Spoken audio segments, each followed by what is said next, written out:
नमस्कार मैत्रिणींनो, आज आपण बघणार आहोत वाफवड्याचं कालवण म्हणजेच वाफवड्याची रस्सा भाजी। त्यासाठी साहित्य बघूया। घरगुती मसाला, चिकन मसाला, हळद, कोथिंबीर, खोबरं, अद्रक, लसूण, कांदे।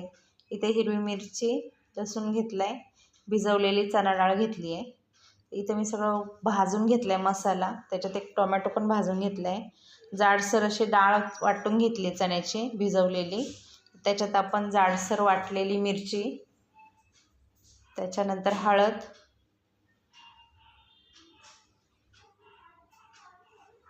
त्याच्यानंतर चवीपुरतं मीठ टाकूया। आपण याच्यातच लसूण आणि हिरव्या मिरच्या वाटून घेतलेल्या डाळीमध्ये, वरून कोथिंबीर टाकूया थोडीशी। सगळं छान मिक्स करून घेऊया। तुम्ही बघू शकता इथे छान चांगलं असं मिक्स केले सगळं। तर एका पॅनमध्ये थोडं तेल टाकून घेऊया।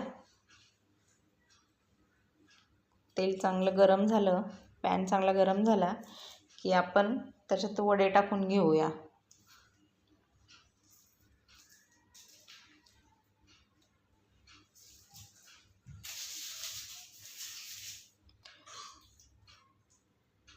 तर हे असे सगळे वडे टाकून घेतलेत आपण।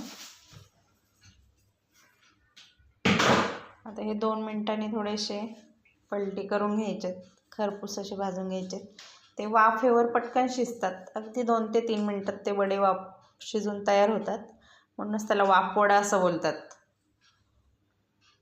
तर आता आपण इथे छान बघू शकता, छान खरपूस असे झालेत ते।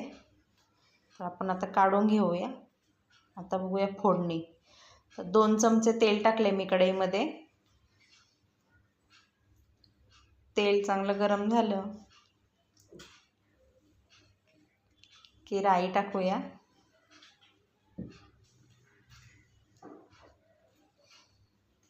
राई टाकले की नंतर थोडा कढीपत्ता टाकूया। राई आणि कढीपत्त्याला चांगली फोडणी बसली की आपण त्याच्यात कांदा टाकून घेऊया।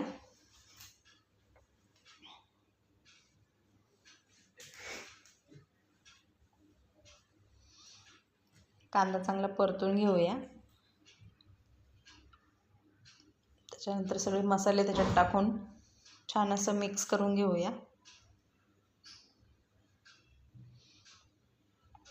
चांगलं मिक्स झालं की आपण भाजलेलं सगळं वाटण होतं ते वाटून घेतलेलं ते टाकूया।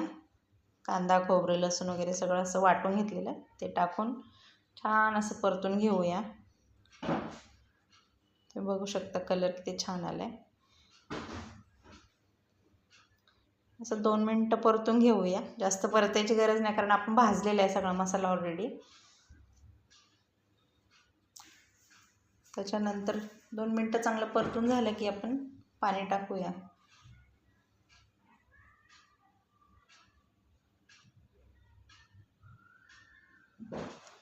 नंतर चवीपुरतं थोडं मीठ टाकूया, आणि मीठ थोडंच टाकायचं कारण आपण वड्यामध्ये ऑलरेडी मीठ टाकलेले। तर एक 5 मिनिटांनी बघू शकता इथे चांगली उकळी आली आहे। त्या उकळीत आपण वडे सोडणार आहोत।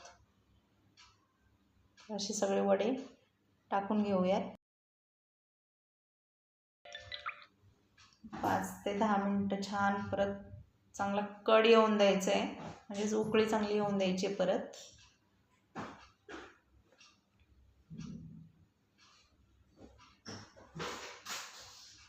तुम्ही बघू शकता छान अशी उकळी आली आहे त्याला। वाफवड्याची भाजी चवीला अप्रतिम अशी लागते। तुम्ही भाकरी किंवा चपाती बरोबर, भाताबरोबर खाऊ शकता। तुम्हाला जरा थोडीशी अशी सुकी करायची असेल तर पाण्याचं प्रमाण तुम्ही कमी ठेवू शकता। तर अशी झाली ही वाफवड्याची भाजी। आवडल्यास नक्की लाईक करा, शेअर करा, कमेंट करा।